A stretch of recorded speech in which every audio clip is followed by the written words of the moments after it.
when we talk about receipts and audits, elections are locally run in many ways here in Indiana, so it's not a uniform system across the state. There are different kinds of machines, and there are different even brands of machines within those different varieties.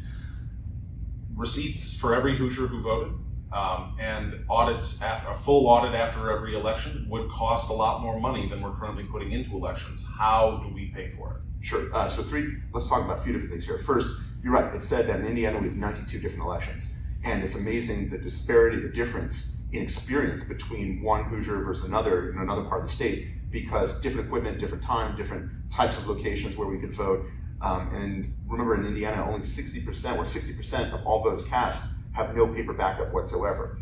So you're right, there are several different types, there are several different brands of machines, and then several different types, maybe a dozen total. So your experience voting is, in many cases, very different from my experience voting. And that's part of the standardization that we need to address, while allowing for customization county by county, because Marion County's needs are very different from Switzerland's county's needs. Now back to your question of cost. So correct, auditing is not free.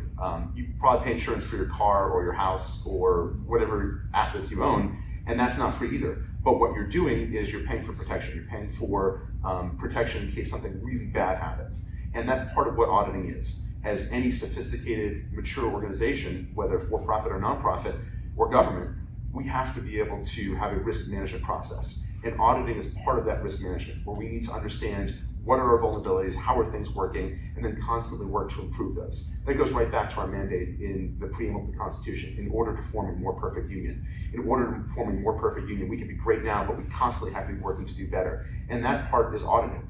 We have an audit, and I'm using air quotes here, going back for the 2020 election, after election, that took months after the election was actually certified. The contents of that report are secret. We still don't know what those recommendations, what findings they had, or what things that we should do from 2020 till now to make our elections better. That process needs to improve. And we need a complete audit in order to first know, to get a baseline read of what's working and what needs improvement.